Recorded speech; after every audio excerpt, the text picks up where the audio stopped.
Kalau saudara senang dengan sebuah judul khotbah, saya mau sampaikan pada saat ini dengan tema Simplicity at Christmas bagian pertama. Atau kesederhanaan di hari Natal bagian pertama. Nanti ibadah yang jam 3 saya akan bagikan bagian yang kedua.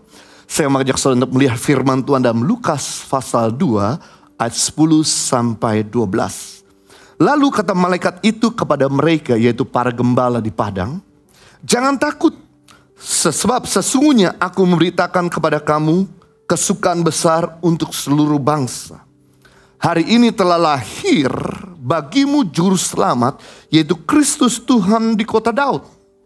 Dan inilah tandanya bagimu, kamu akan menjumpai seorang baby dibungkus dengan lampin dan terbaring di dalam palungan. 2000 tahun yang lalu ketika para gembala sedang mengembalakan kawanan hewan mereka di tengah malam. Biasanya tengah malam adalah waktu di mana mereka istirahat. Tapi para gembala ini gak tahu sang sibuknya. Ternyata mereka masih mengembalakan kawanan domba untuk memberi mereka makan. Di tengah-tengah mereka sedang menjaga kawanan domba, tiba-tiba seorang malaikat bernama Gabriel datang dengan sinar yang meliputi para gembala itu. Sehingga para gembala tersebut menjadi sangat ketakutan. Pernah saudara dijumpai malaikat? Kalau ada di antara kita yang pernah dijumpai malaikat, pasti kita juga merasakan hal yang sama, ketakutan. Ada makhluk asing yang tiba-tiba datang di muka kita. Kita nggak tahu apakah dia datang untuk maksud baik atau maksudnya, termasuk dengan para gembala sangat ketakutan, gentar. Tapi kata malaikat Gabriel kepada para gembala ini, jangan takut. Aku memberitakan kesukaan besar kepadamu, bahwa sesungguhnya telah lahir juru selamat Kristus Yesus di kota Daud. Kota Daud yaitu Bethlehem. Waktu itu malaikat datang di kawanan para gembala di Bet Saur. Bet artinya rumah, Saur jaga. Sedangkan ternyata Kristus telah lahir di Bethlehem. Bet artinya rumah, lehem roti. Jadi Bet Saur dengan Bethlehem itu berbeda tetanggaan seperti Bekasi sama Jakarta. Para gembala ini kaget bahwa telah lahir juru selamat yang mereka telah nantikan. Mesias yang mereka tunggu-tunggu. Tapi mereka ketakutan, bagaimana mungkin saya bisa berjumpa dengan sang juru selamat. Pasti juru selamat akan lahir di istana. Tapi malaikat berkata, jangan takut, aku memberikan kesukaan besar. Telah lahir juru selamat di kota Daud yang dibungkus dengan lampin dan terbaring di palungan.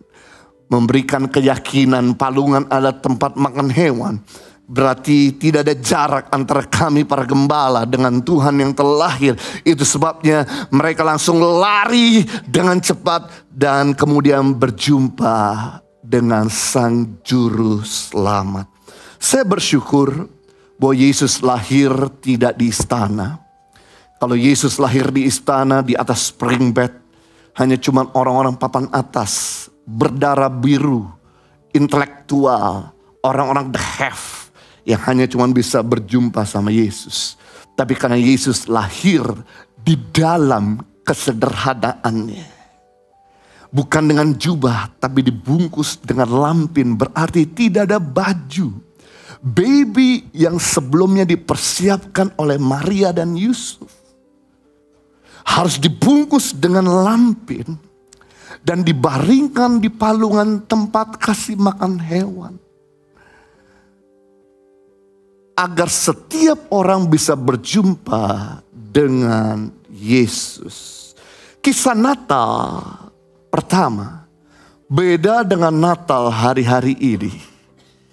Yang punya dekorasi yang begitu bagus. Acara yang begitu banyak. Makan malam yang berlimpah-limpah.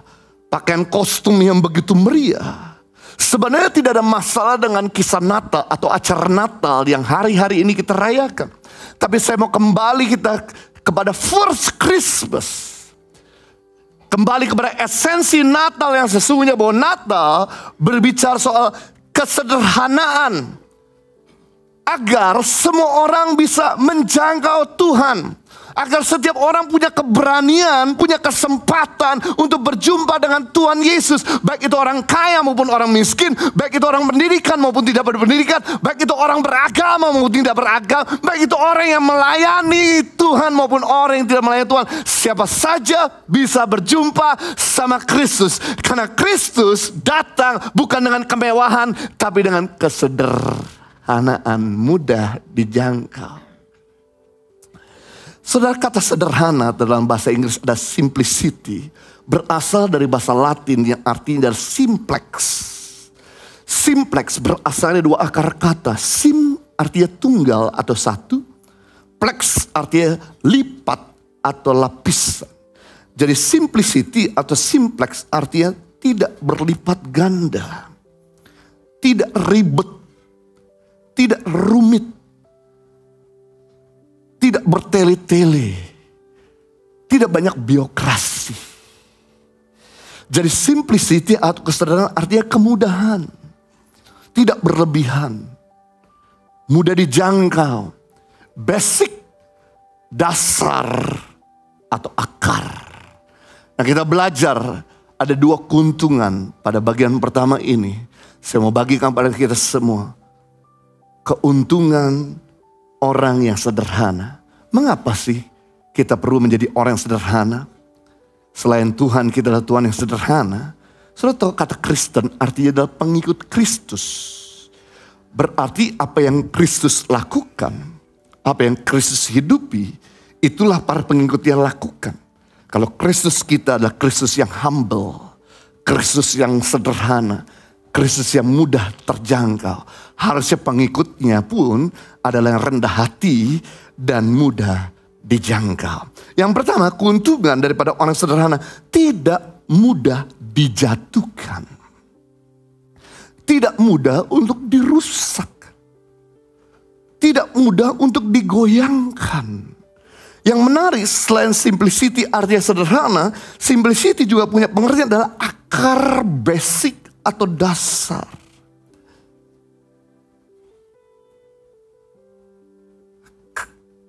Akar adalah sebuah fondasi.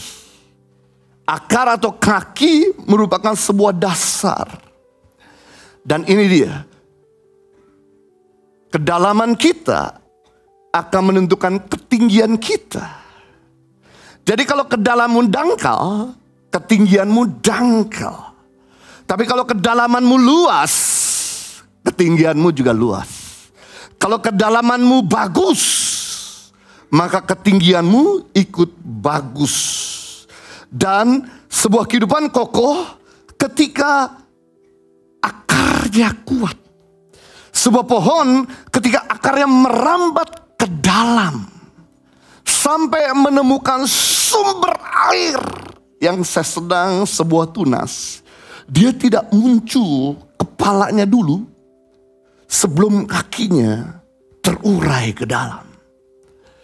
Karena sebuah pohon mengerti kalau kepalaku muncul dulu, badanku muncul dulu, tapi kakiku tidak merambat ke bawah, maka ketika datang badai, ketika datang hujan dan banjir, kami mudah kolap. Itu sebabnya sebuah pohon mengerti sebelum badan dan kepalaku muncul, aku harus punya kaki yang kuat. Dan ketika sebuah pohon punya akar kaki yang kuat sampai menemukan sumber air, maka dia mulai menongolkan badannya dan kepalanya dan menjadi pohon yang kokoh dan solid. Seperti pohon zaitun yang ada di Taman Getsemani. Dia punya akar yang dalam. Dan pohon ini saudaraku umurnya ribuan tahun. Dan mungkin pohon ini menjadi saksi sejarah di mana Kristus pernah berdoa di Taman Getsemani. Karena umur pohon ini lebih dari 2000 tahun. Makanya di cover sama pagar. Supaya jangan dipanjat orang. Tapi apa yang terjadi jika sebuah pohon akarnya tidak mendalam, maka begitu dia tumbuh sebentar dia akan mati. Jadi akar bicara tentang back to basic. Kembali kepada simplicity. Akar berbicara tentang Kristus. Karena Kristus sederhana. Kristus adalah dasar. Esensi, fondasi. Firman Tuhan berkata dalam Matius pasal 7 ayat 24 sampai 27. Ketika sebuah bangunan dia punya akar di atas batu karang. Ketika datang hujan, masalah dari atas. Ketika datang angin, masalah sekeliling. Ketika datang banjir, masalah dari bawah. Maka bangunan itu tetap solid dan kokoh. Tapi kemudian ketika bangunan berada di atas pasir, akarnya tidak kuat, tidak solid. Maka ketika datang hujan, masalah dari atas.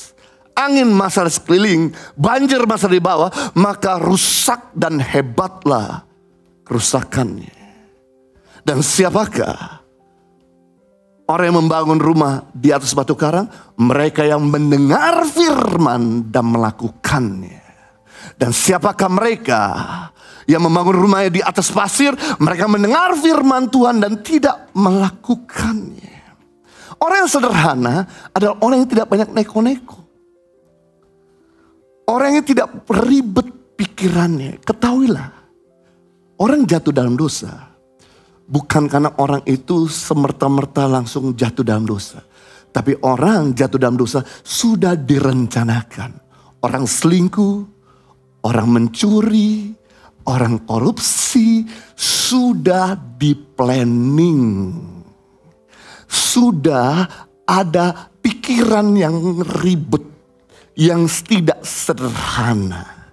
Kalau Anda tahu bahwa hidup ini udah susah, jangan ditambah susah karena kebodohan kita. Maka saudara tidak mau melakukan korupsi. Karena akan berefek pada pekerjaan saudara dan nama baik saudara. Kalau saudara tahu bahwa pikiranmu tidak mau ribet, maka saudara tidak akan mau selingkuh untuk melukai pasanganmu. Di mana kau sudah berjanji di hadapan Tuhan dan keluarga setia sampai selama-lamanya. Daud bisa berselingkuh sama Batseba karena sudah direncanakan. Dia menyuruh semua laki-laki pergi bertempur, meninggalkan kota Yerusalem. Sedangkan Daud tinggal di kota Yerusalem sendirian. Bayangkan semua laki-laki disuruh bertempur, berarti yang tersisa di kota Yerusalem yang perempuan. Berarti sudah direncanakan. Maka kemudian dia sengaja langsung keluar ke balkoni istananya yang tinggi. Dan dia melihat perempuan mandi. Kenapa? Karena istana Raja Daud lokasinya di dataran tinggi. Dan istana itu tidak rendah, tinggi. Sedangkan rumah penduduk ada di bawah istana Raja Daud. Dan rumah-rumah di sana karena susah air, curah hujan sangat sedikit. Rata-rata kamar mandi atasnya tidak ada penutup atau atap. Agar bisa menampung air hujan untuk mandi. Berarti sudah direncanakan oleh Daud untuk bikin perzinahan. Saudara, belajarlah jadi orang yang simple. Hidup udah susah, jangan ditambah susah karena pikiranmu yang ribet untuk bikin dosa dan masalah yang akan bikin kacau buat hidup kita dan masa depan kita. Orang yang simple dan sederhana tidak mudah jatuh. Yang kedua, keuntungan orang sederhana mudah berkembang. Kehendak Tuhan dalam kehidupan kita, Bapak Ibu Saudara, bukan statis. Tapi kehendak Tuhan dalam kehidupan kita dinamis. Tuhan tidak mau kita stuck. Tuhan mau kita lebih sehat di akhir tahun ini dibandingkan di akhir tahun yang lalu.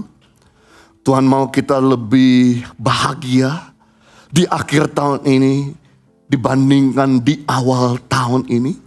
Tapi semua itu tidak bisa terjadi kalau Anda nggak simple. Kalau Anda nggak jadi orang yang sederhana. Mari Yesus berkata di dalam Matius pasal yang ke-5 ayat 3. Berbahagialah orang yang miskin di hadapan Allah. Karena merekalah yang empunya kerajaan surga. Tuhan Yesus berkata lagi, berbahagialah. Kata berbahagia di sini dalam bahasa Yunani atau dalam bahasa asli makarios. Makarios artinya kebahagiaan yang sejati. Kebahagiaan yang besar. Kebahagiaan yang kekal. Berarti kita bisa melihat bahwa kebahagiaan tidak didapatkan dari kekayaan yang berlimpah-limpah. Kebahagiaan tidak didapatkan dari posisi yang tinggi. Kebahagiaan tidak didapatkan dari popularitas. Terbukti artis-artis di Hollywood yang kaya, yang populer, tapi hidupnya tidak bahagia. Mereka kawin cerai dan banyak di antara mereka yang bunuh diri. Karena kebahagiaan tidak didapatkan dari material dan posisi. Tapi kebahagiaan didapatkan ketika Anda miskin di hadapan Allah. Kata miskin di sini artinya sederhana di hadapan Allah. Polos, kosong, tidak berdaya, rendah hati, tidak so tahu, bergantung pada Tuhan saja, haus dan lapar akan Tuhan. Berbagai orang yang polos, orang yang kosong, orang yang sederhana, orang yang haus akan kebenaran. Ketahuilah, level kosongmu akan menentukan level kepenuhanmu. Kalau Anda datang ke gereja dalam keadaan sok, maka saudara tidak akan pernah diberkati dalam ibadah di mana saudara datang. Makanya kenapa ada begitu banyak orang datang ke gereja, pasangan suami istri atau orang tua dengan anak, tapi ada yang datang dengan kekosongan. Bahwa saya mau belajar, saya mau mencatat, saya mau mendengar, saya mau berubah. Dan kemudian datang dalam bentuk saya nggak perlu apa-apa, saya cuma datang dengan formalitas. Saya udah tahu apa yang dia katakan. Saya udah tahu apa yang dikotbahkan. Saya udah tahu lagu-lagunya. Nah, saya beritahu, waktu pulang, dua orang ini akan menerima yang berbeda. Orang yang merasa kosong dengan tidak datang sok arogansi, dia akan dipenuhi dan dipuaskan. Ini sebuah filosofi. Waktu Anda duduk, dengerin orang berbicara, Anda sedang diberkati. Anda sedang dibuka wawasan. Anda sedang diberikan adding value. Tapi waktu Anda berdiri dan berbicara, Anda sedang memberkati. Anda sedang memberikan adding value. Anda sedang memberikan wawasan. Dan saya beritahu, sebelum Anda bisa memberkati, jadilah student, jadilah murid, jadilah orang yang mendengar. Sehingga ketika kamu mendengar, kamu jadi orang yang berisi. Kamu jadi orang yang berkualitas. Kamu jadi orang yang berhikmat dan berpengetahuan. Dan waktu kamu ngomong, kualitasmu akan dirasakan. Orang kalau banyak ngomong, gak ada kualitas. Tapi kalau orang banyak belajar, berkualitas. Makanya saya bersama Pastor Henny, saudaraku, kami harus membatasi diri untuk jangan banyak ngomong. Banyak ngomong dan aktivitas ini akan membuat kita jadi kelelahan. Dan ketika kita kelelahan, kita jadi gak diisi lagi. Kita jadi gak berisi. Makanya kita perlu membatasi kesibukan. Untuk apa? Duduk, dengerin yang lain berbicara, catat, saat teduh, dan lain sebagainya. Supaya apa? Minggu demi minggu, waktu kami sampaikan firman, ada yang baru. Berisi. Karena kami menyadari bahwa kami bukan orang yang hebat. Sampai hari ini jujur saya buka kartu buat saudara.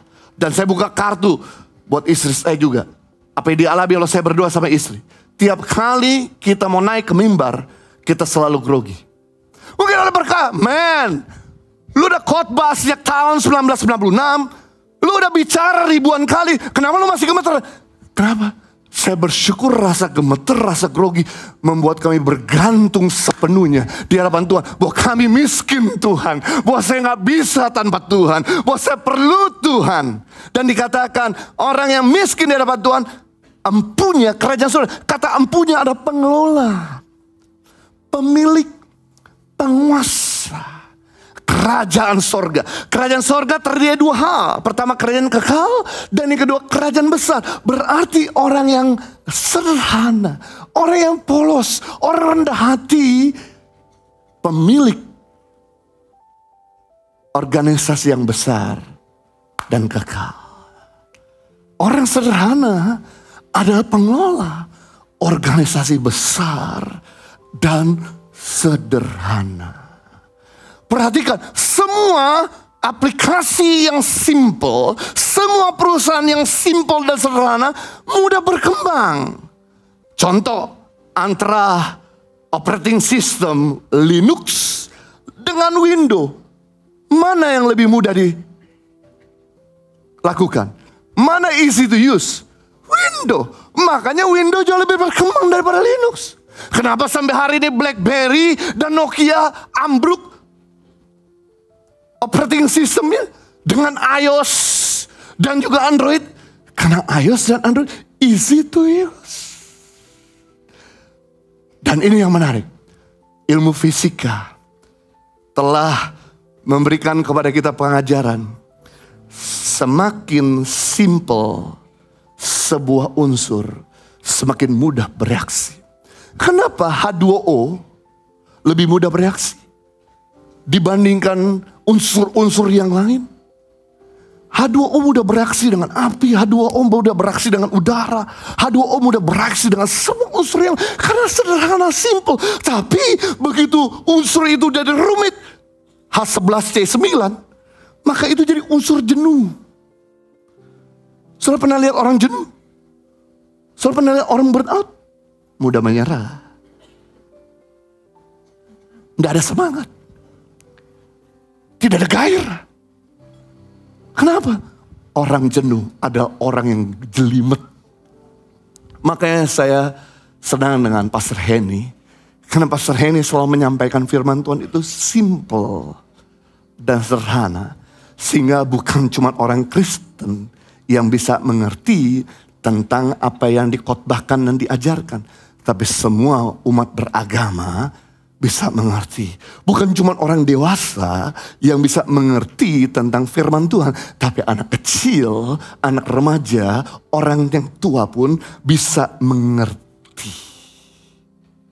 Saya beritahu kepada saudara, Tuhan kita adalah Tuhan yang sangat sederhana. Mari kita lihat. Yang pertama, Yesus kita, Yesus yang sederhana. Yesus lahir di kandang domba. Dia tidak lahir di rumah sakit. Dia tidak komplain, kok Tuhan lahir di kandang. Sebuah penghinaan. Di mana-mana setiap kita tidak ada yang sudi ingin melahirkan anak kita atau cucu kita di kandang hewan. Kita akan upayakan untuk bisa lahir di rumah sakit. Bahkan tidak ada di antara kita mungkin yang mau pakai bidan untuk lahir di rumah. Tapi Yesus dalam kesederhanaan lahir di kandang domba. Yang kedua, dibaringkan di palungan, tidak mengeluh, tempat makan hewan. Berikutnya, tinggal di kota kecil Bethlehem, tidak komplain. Lalu pindah ke Mesir, jauh-jauh dari Raja Herodes. Allah, aku kan raja segala raja. Oh, raja kecil Herodes mau bunuh saya, tinggal saya antem dengan satu perkataan, Raja Herodes mati. Tapi dia menghindar. Ini dia. Orang sederhana itu bukan orang yang merasa hebat. Sekalipun dia punya power. Yesus itu punya power. Dia ngomong sama pohon ara yang tidak berbuah, mati kamu. Seketika itu juga dia mati. Tapi dia bijaksana. Dia menghindar. Hei, waktu kamu menemukan orang yang ribet, bijaksana, nggak perlu kamu hadapi. Kita menghindar saja. Seperti Yesus menghindar. Kemudian besar di Nazaret, kota yang tidak besar. Anak tukang kayu di negara berbatu. Saudara kalau pergi ke Israel, rumah-rumah terbuat dari batu. Jarang rumah terbuat dari kayu seperti di Indonesia. Berarti tukang kayu nggak seberapa laku dengan tukang batu. Kalau Yusuf mau punya bisnis yang laku, harusnya jangan jadi tukang kayu, tapi tukang batu. Tapi Yesus gak komplain. Sekalipun ayahku tua dan bekerja punya profesi sebagai tukang kayu, aku pun bantu orang tuaku. Berikutnya, Yesus punya murid 12 orang, bukan 12.000, saudaraku. Kalau hari ini saya mengembalakan jemaat cuma 12 orang, wow, bertahun-tahun pasti malu. Yesus tidak malu, hanya cuma memuridkan 12 orang, bukan 12.000. Berikutnya, Yesus tidak dipanggil dokter Yesus Kristus. Walaupun dia menyembuhkan orang, gak pernah meleset. Tidak ada satu mujizat kesembuhan yang batal yang Yesus pernah lakukan. Semua mujizat kesembuhan selalu ampuh dan terjadi. Tapi dia tidak pernah disebut dokter Yesus. Dia tetap dipanggil Yesus Kristus dari Nazaret. Berikutnya, tidak dipanggil Master Kristus Yesus. Walaupun pengajar terbaik, umur 12 tahun, udah ngajar di sinagoga di depan para ahli-ahli Taurat. Dia tidak pernah pakai predikat yang panjang di depan ataupun di belakang titelnya. Berikutnya, dia bukan tokoh masyarakat seperti gubernur, wali kota, perdana menteri. Tapi Raja Herodes, gubernur Yudea, Pontius Pilatus takut sama dia. Wow. Berikutnya, dia pergi dari kota ke kota, dari desa ke desa. Bukan dengan kuda. Kuda lambang kemewahan, kegagahan. Tapi jalan kaki, paling top naik keledai. Tapi dalam waktu 3,5 tahun, hidupnya berambak. Bukan cuma sampai di daerah Yudea, Galilea, sampai seluruh bumi. Orang sederhana mudah berkembang. Saudara, sejak tahun 2007, 15 tahun, Ibu Heni Kristianus bermain di underground dan di pedalaman.